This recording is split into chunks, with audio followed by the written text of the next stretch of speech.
you might be like me and thinking, multicam? No, thank you. Because I was naive to the idea of multicam setups. It's a phrase that I've kind of always just associated with like multi-camera sitcoms or BBC interviews or something. Not necessarily serious, dramatic works of fiction, you know, that take themselves very seriously. But at least from the last year or two, I have learned to appreciate multicam setups because I'm here to admit I was kind of wrong to neglect multicam setups, at least throughout most of my work as a director and as a DOP. Yeah, I'd say up until the last year or so, I hadn't really ever considered having a second camera on set with me. Almost ever. Partly because I'd never actually been taught to use a multicam setup, but also because I've probably never actually had access to more than one camera for a shoot before. It wasn't until about a year or two ago when I was directing a music video and my DOP suggested bringing on a second guy. Can you believe this? To do B-cam. At first I was a bit, I don't see the point in this, because I had storyboarded the whole music video from start to end and made an animatic out of it, so we had all the shots that we wanted. We knew which shots we were going to set up and light for and get, but we now had a second camera guy on set that was going to be doing B-cam, and I just didn't see the point. I remember being on set thinking, I mean, it's nice what he's doing, but I'm probably not going to use any of it. Like, I remember thinking that, even though he was getting gorgeous footage, he was doing most of the close-up stuff. Like, he was getting, like, these close-ups that weren't in the storyboarding. But like I said, you know what you want.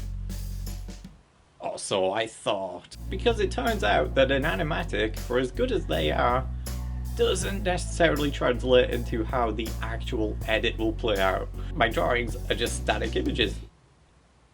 Whereas the actual footage is actual movement and stuff. It wasn't until we got to the edit where I was like, oh my god, we need the B-cam setups. Because it was just playing out too slow. Like, we were holding on these long wide shots for way too long. Even though the animatic said it would be that long, it just didn't flow with the music. But fortunately, my DOP had unintentionally already solved this issue for me by bringing on this B-cam dude who was getting extra footage to save our bottoms. Because I was stupid as the director. I didn't think, let's cut to the close-up of the strumming of the guitar as opposed to just staying on the wide.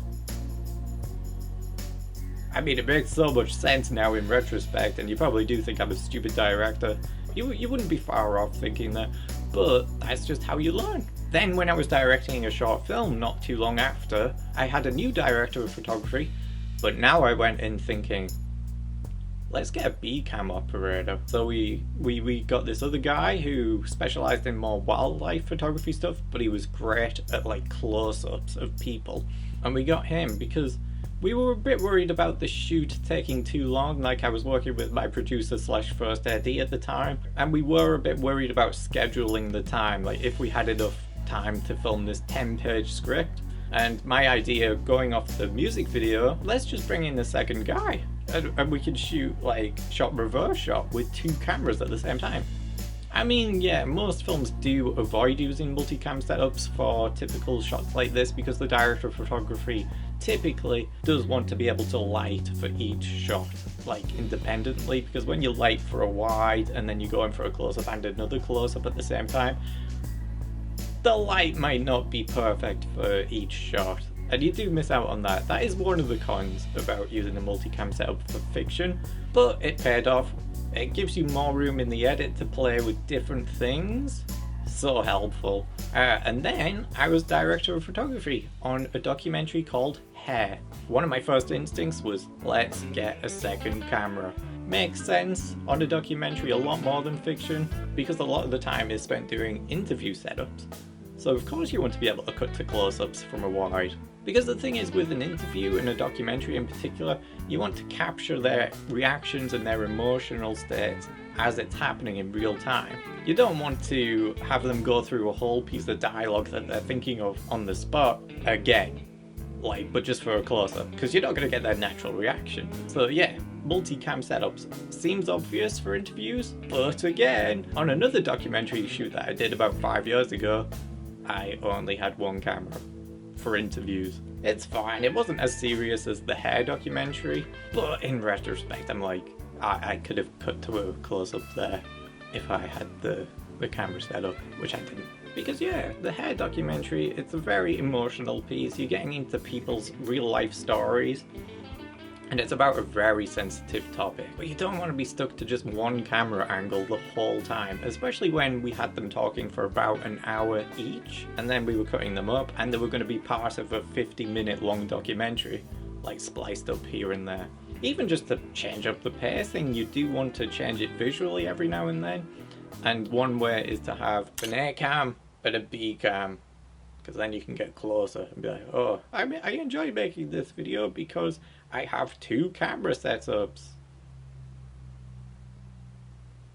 Okay, maybe not like that. You might have it more at an angle. You don't want to have the camera right underneath each other or anything, because otherwise you're cutting from this to this, and this is what's known as an axial cut, I think. You want to have it more, I think the rule is something like a 45-degree angle or something. And obviously you want to keep the eye line on the same side of the 180-degree rule line. So yeah, you would cut from there as they're talking here. So this is my YouTube channel. I'm trying to talk about filmmaking because I can't really do it with any of my family or friends because they don't understand what I'm talking about. See, you would cut from that to that, I would imagine. Now on top of this, you might be thinking, why, as director of photography, trying to make a name for myself, would I want to bring in somebody else to shoot the film for me? First off, they're not shooting it for you, so much as they are shooting it with you. Oh. Because I can understand the mindset that, oh, if I use their shot in the film, am I no longer the director of photography? Am I a fraud? No, usually you would direct them as the director of photography. They work for you. You may not know this, but not all director of photographers or cinematographers actually operate their cameras. It's a bit weird. That blew my mind when I found that out. Unless you're somebody like Roger Deakins who really enjoys doing it or has the say that they can operate the camera for this particular shot. It just doesn't happen as much as you would think. They direct how the light will go, so the gaffers and stuff will go there and light up how they want. And the camera operator will listen to the direction and be like, oh, you want this? And he's like, yeah, or she. It's like, yeah, let's get that. Sometimes, like on a Gareth Edwards film, for example, the director might operate the camera, but they're still not the director of photography. That's the director of photography. And usually they'll light up the set, understand what the director wants from them, and then kind of collaborate with the camera operator, in this case it would be the director as well, to get the shot that they want out of it. And it's the same case with a B-cam operator. They are working under you. You direct them. You say, oh, it'd be nice to have a B-cam here while I get the A-cam shot here. And you can even just let them do what they want at the same time. I mean, as long as you've done all the lighting and stuff, it pretty much is still technically your work as well as being their work. At least that's my thinking on it. I don't know how true that is. I mean, even in general, you'd benefit so much from having an AC on set, a camera assistant, at least to some extent. Like, obviously in the professional world we have first ACs and second ACs and maybe a camera trainee or two, but they usually have their specific roles. Like a first AC handles the focusing for the most part. Get somebody to help you out. I cannot stress how much it was actually really helpful on the hair documentary to have somebody there. In this case it was my good friend Claudia, who was also the producer, to help whenever I was like, ooh, I need a new lens. Can you get me a 50mm lens, please? While I'm holding the camera, and she'd rush off and get the lens that I needed. Great. Perfect. And it's not like I'm just waiting around, being like, yeah, you go get that.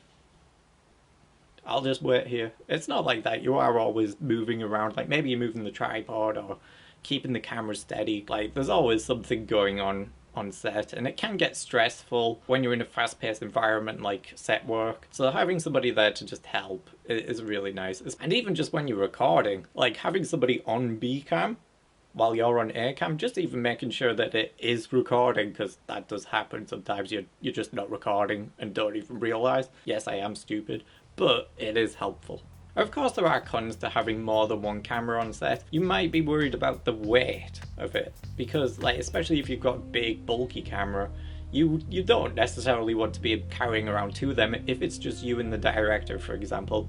Again, maybe if you have somebody else helping you out, that won't be a problem, but at least on our lower end sets, where it is usually us wearing different hats and doing everything all at once, it can be a lot to carry around. That's why for the hair documentary, whilst I was using the Ursa Mini 4.6K as my A cam, I did actually go for the Blackmagic Pocket 6Ks for my B and C cam cameras.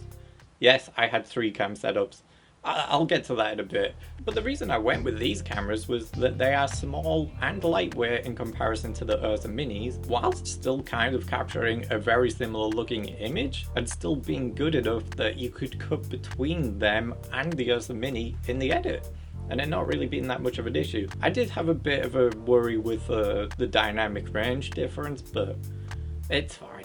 It's fine in the end. The idea of having 3 cameras and them all being Ursa Minis, and there just being like 3 of us on a shoot, like along with all the lights and the microphones and stuff, just you just can't do that.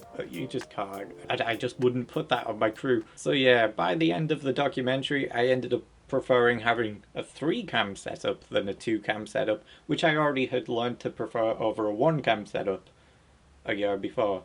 Yeah, I swear I'm not getting carried away. It's just that when it came to some of the interviews in particular, it was nice to have a wide main shot, a slightly closer up medium shot, and a proper close-up. Because we ended up using all 3 in the edit. Because for a documentary, I feel like you need it to help punch in on the emotion, or to make it more relaxed when you jump back to the wide. Because like I said, on my other documentary, you really just stuck at the close-up or the medium shot that I ended up getting on the day, and nothing else.